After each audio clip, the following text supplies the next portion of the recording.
When you're building a brand, the first thing you're focused on is who you are, what you do, and why it matters, right?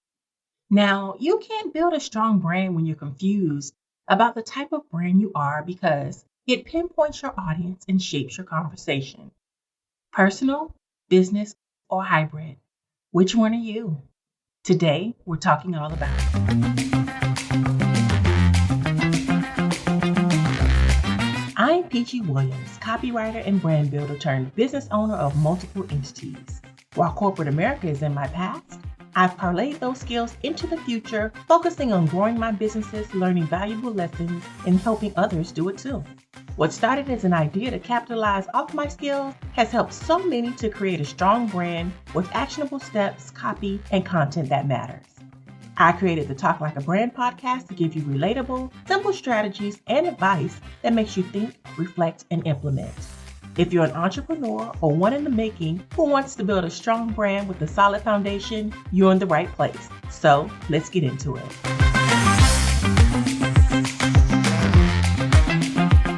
First, let's get into the differences between a brand and branding. Brands are external while branding is internal. People remember the name of a brand but connect because of your branding, and brands create loyalty. People think of brands and get inspired, excited, or feel comforted. Brands are assets and companies do what they need to build, protect, and grow them. Branding, on the other hand, is strategic. It's an entire process, from market research and core competencies to creating feelings of ownership. Branding includes developmental, operational, promotional, organizational, and cultural strategies to connect with specific audiences. Branding is an investment, and branding requires time, money, and resources. When it comes to branding, most people immediately think about an organization or brand, but in this digital space, things are much different. While businesses use mascots and other representations of their identity, there are businesses that surround coaches, trainers, and other front-facing entities. Branding helps you build relationships with your audiences no matter what type you choose. But which one is the best solution for your company? Personal, business, or hybrid brands? Listen to this fun fact. 92% of people believe recommendations from other people over brands. And you know what? That's pretty powerful. Personal brands also have the potential to strengthen connections and engage with your audience. It makes people feel more comfortable while establishing trust with employees, your audience, potential customers, and also investors. Personal brands are built around your personal identity, your name, your face, your expertise. It's basically who you are, your values, and what you stand for. It's also what you believe in. And you know what? You're going to be telling your audience how you're going to carry out those values. All of this should be backed by expertise so people can believe that you are actually an expert in your field. Personal brands can be very advantageous because you're the person that controls the narrative about yourself. You introduce yourself in the best light. And people always say that a picture is worth 1,000 words, but your face is worth 1,000 words as well, especially if you're building a personal brand. It's all about how you position yourself in the market and what people think about when they see you and what they associate you with when you're building that brand. Personal brands help determine who you are and where you're going. And again, in this online space, many personal brands have been born with many more to come. Most content creators should have a personal brand and know that this brand will develop around the content being posted. So you should never share without a purpose and take every opportunity to provide value. People with personal brands like authors, musicians, and online personalities use themselves to promote their products and services.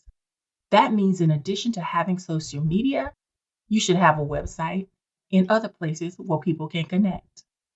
Now let's talk a little bit about corporate or business brands because it's a little bit different. That's what most people think when they hear a company's name, their brand. But that's a result of good branding. With this type of brand, you're building the brand to promote products and services and building your business around the company name to separate your personal identity. You're in the background and people don't see you. That means you're not the front-facing entity of the brand. Some brands we can talk about are Nike, Starbucks, Target, and other major corporations. You don't see the owner as the face of the brand. You may see a mascot or personality, but that's about it. Now, there are some benefits to going this route. With a business brand, you can name it whatever you want. It's also much easier to sell in the future, and you can outsource tasks because your personal identity isn't tied to it. Imagine me trying to sell a company named Peachy Williams. It would be pretty difficult because my name's attached to it and people would immediately think of me, even if it were sold. And it could also be difficult to rebrand under their new business if they're still using my name.